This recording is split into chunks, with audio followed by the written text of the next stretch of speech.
¿Qué tal? ¿Cómo están? Sean bienvenidas y bienvenidos a esta nueva edición de Semana en la Cámara. Desde el hemiciclo de la Corporación les vamos a contar acerca del trabajo legislativo que se desarrolló en esta semana del 9 de junio en adelante. Comenzamos de inmediato este primer bloque contándoles acerca de un proyecto de ley que regula el arresto domiciliario y además debatieron un proyecto relacionado con el salario mínimo. Comenzamos Semana en la Cámara.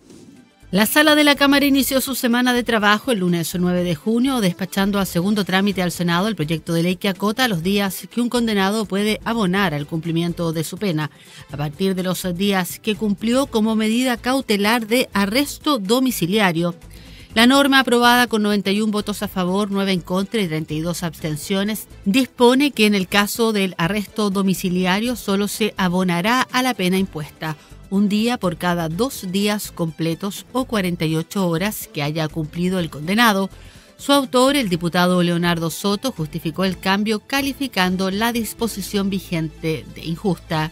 Porque resulta que mientras un imputado, un formalizado, espera un proceso criminal, muchas veces lo hace en su domicilio, con acceso a internet, recibiendo visitas, compartiendo con su familia, grabando a veces OnlyFans.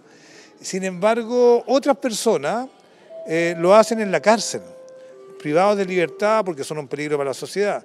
Y resulta que son equivalentes, de acuerdo a la ley, un día de arresto domiciliario por un día de cárcel.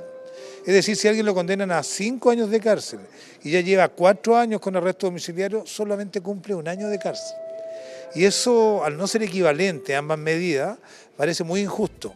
El proyecto también determina que el abono de días solo procederá respecto del procedimiento en que se dictó la medida cautelar y solo excepcionalmente el tribunal podrá abonar los días originados en una causa distinta, siempre que ambos procesos pudieran haberse juzgado en forma conjunta. En comisión mixta se resolverán las diferencias en torno al proyecto que reajusta el monto del ingreso mínimo mensual luego que la Cámara rechazara las enmiendas del Senado que eliminaban el Fondo de Formación Sindical y Relaciones Laborales Colaborativas y el Observatorio de Ingresos y Costo de la Vida de las y los Trabajadores. La oposición estimó positiva dicha eliminación, particularmente por el impacto que estas medidas pudiesen tener en el empleo, como planteó el diputado Gastón von Mühlenbrock. En el proyecto venía un observatorio, como también un aumento de gasto para que hayan puesto también de la CUT. Y pensamos que en el caso del observatorio se estaban duplicando funciones. Lo que no queremos es que a costa de encarecer la contratación, las pymes terminen haciendo el ajuste, despidiendo personas. Y eso no podemos permitirlo porque ya tenemos cerca de 1 millón de desempleados en Chile. Y eso no podemos seguir aumentándolo. Entonces, por eso el Senado hizo estos pequeños ajustes, pero muy importantes. Representantes del oficialismo como el diputado Luis Maya consideraron relevante mantener dichas disposiciones, apoyando el reajuste al estimar lo necesario para quienes menos ganan. Nadie merece vivir con lo justo. Creo que el salario mínimo hoy día viene a ayudar a aquellos que no alcanzan a llegar a fin de mes. Y eso hay que reconocerlo y hay que apoyarlo. Yo creo que el aumento del salario mínimo hoy día es necesario. Mientras nosotros estamos acá en el Congreso muchas veces legislando por proyectos como cantar el himno todos los días lunes, yo creo que este tipo de proyectos son mucho más beneficiosos para la comunidad. Entonces, para aquellos que tienen miedo respecto de las pymes, hay beneficios para las MIPYMES, de manera de que puedan solventar este aumento del sueldo mínimo. Un tercer cambio aprobado con 124 votos afirmativos y 2 negativos obliga en un plazo de 8 meses desde la publicación de esta ley a los ministerios de Hacienda y del Trabajo a presentar a las comisiones de Hacienda y Trabajo de ambas cámaras un análisis del impacto de los incrementos del ingreso mínimo en el empleo formal, la informalidad laboral y la estructura salarial nacional. Tenencia responsable de mascotas y seguridad en carreteras concesionadas fueron parte de las materias que abordó la Sala de la Cámara de Diputadas y Diputados en su jornada del día martes 10 de junio. Veamos los detalles a continuación. Y durante la jornada en sala del martes 10 de junio, la Cámara aprobó y despachó al Senado el proyecto que modifica la Ley 21.020 sobre tenencia responsable de mascotas y animales de compañía, con el objeto de enfrentar de manera más efectiva los problemas relacionados con el abandono y el maltrato animal. La iniciativa, identificada como Ley No Me Abandones, propone un perfeccionamiento del sistema de identificación y registro de mascotas y animales de compañía. Así lo explicó uno de sus autores, el diputado Félix González. Por ejemplo, hemos visto funas de personas que en las carreteras abandonan algún perrito y la gente graba la patente, graba a la persona, la intercepta y eso queda en una funa. Nosotros queremos que esto se transforme en una denuncia y que esa persona enfrente a la justicia. Por otra parte, crea el Registro Nacional Público de Maltratadores de Animales, así como está el registro de los papitos corazón o de las personas que no pueden trabajar con niños, que es un registro público. Cuando una persona quiera contratar a otra o le pidan pololeo, puede revisar si esta persona es o no maltratadora de animales. Y creemos que eso puede ser tremendamente disuasivo. También corrige el sistema de chip, porque hoy día las organizaciones rescatistas encuentran animales abandonados, tienen chip, pero no se sabe a qué humano pertenecen. Entonces, ahora la obligación sería de los veterinarios o técnicos veterinarios que ponen el chip de informarle al municipio a qué humano está asociado ese chip. No obstante, el diputado Benjamín Moreno advirtió una difícil implementación de esta propuesta a nivel municipal debido a su excesiva carga administrativa y lo limitado de sus presupuestos.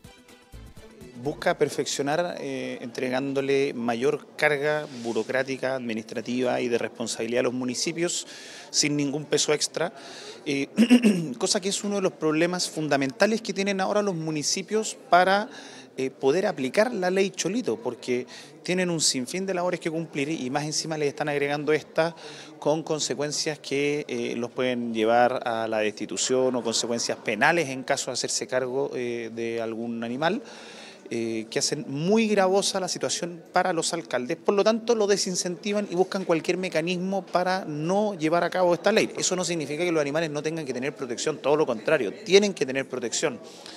Pero el creer que un animal va a poder desistirse de sus instintos o de sus impulsos porque hay una ley que lo califica como peligroso o no peligroso, yo creo que es desprenderse de la naturaleza misma de los animales. El proyecto, entre múltiples puntos, amplía las obligaciones de los dueños de perros potencialmente peligrosos, otorga atribuciones al juez para calificar su peligrosidad y dispone que la identificación de perros y gatos deberá realizarse por medio de un sistema interno, permanente e indeleble.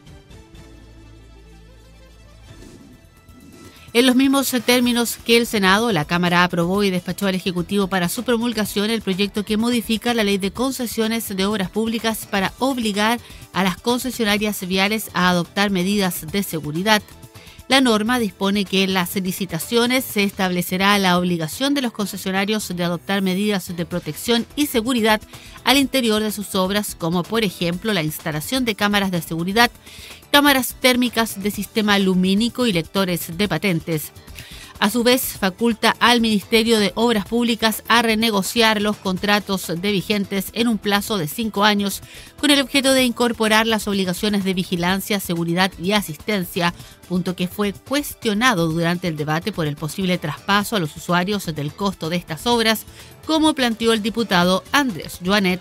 Pero nos preocupa una cosa, que finalmente todas estas nuevas obras van a terminar siendo pagadas por los usuarios. Esa es una primera preocupación. Y la segunda que yo he planteado dice relación que le pedimos a los privados, por una parte, que garantice la seguridad de la autopista, pero por otra parte, el Estado o el gobierno no se hace cargo qué pasa con los sectores rurales, ¿no? En la Araucanía lo vimos, porque a nosotros nos queman permanentemente los camiones en los sectores rurales, donde están las carreteras. Entonces, hemos puesto ese punto, sin embargo, yo creo que es un avance, porque en el fondo quienes transitan por las autopistas concesionadas naturalmente tienen que garantizárseles la seguridad. La ministra de Obras Públicas, Jessica López, respondió este cuestionario asegurando que el costo no se traspasará a las tarifas. Y probablemente lo más importante es que toda la información que surja de aquí va a poder ser compartida en línea con Carabineros de Chile. Por lo tanto, una cosa es tener información y otra es tener buena información que pueda ser usada en forma activa, en este caso por nuestras policías. Así es que un gran avance. Esto va a ser financiado con recursos del Estado. No hay aumento en las tarifas de los peajes.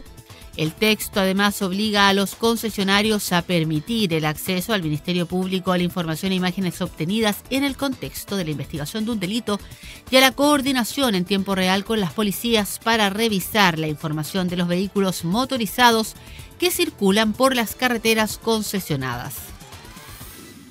Detectores de humo en viviendas nuevas, en hoteles, en alojamientos, es parte del contenido de un proyecto de ley que fue aprobado por la Sala de la Cámara en su jornada de trabajo del día miércoles 11 de junio. Eso es lo que viene a continuación en esta edición de Semana en la Cámara. En la jornada del miércoles 11 de junio y con la unanimidad de 124 votos a favor, se aprobó el proyecto fruto de 3 mociones refundidas que obliga a instalar dispositivos autónomos de detección y alarma de humo y monóxido de carbono en viviendas nuevas, hoteles, hostales, residenciales y en general todo establecimiento que preste servicios de alojamiento u hospedaje. Los dispositivos, aclara el texto, deberán cumplir con la normativa reglamentaria, siendo obligación del propietario de la vivienda garantizar su correcto funcionamiento al momento de su arriendo o venta. Precisamente este aspecto fue destacado por el diputado Felipe Camaño, autor de una de las mociones. Ya sea dueño de casa o arrendatario tienen que tener el mismo estándar y en ese sentido nosotros exigimos a través de esta legislatura poder efectuar que esto sea una medida para todos y de esa manera, insisto, abordar lo principal que es evitar que familias, niños en general sigan falleciendo a causa de estos incendios por no tener la medida de seguridad. Aproximadamente 270 personas fallecen al año en nuestro país a causa de incendios que se efectúan en la noche. Por eso creo que es tremendamente necesario avanzar en una legislatura que en este caso obligue a las nuevas viviendas, ¿verdad?, y construcciones en implementar este tipo de medidas de seguridad. Copiando también ideas que se han efectuado en otros países, en Estados Unidos, en Austria, donde incluso se han llegado a rebajar un cuarto estos siniestros y por supuesto también permite salvar vidas, que eso es lo importante. Acá es un trabajo que hemos realizado con Coaniquem y también otros expertos. Los arrendatarios, añade el proyecto, tendrán derecho a que las viviendas cuenten al menos con un dispositivo autónomo de detección y alarma de humo y monóxido de carbono. Si no disponen de estos, el arrendatario podrá instalarlo previo acuerdo con el arrendador con cargo a la renta.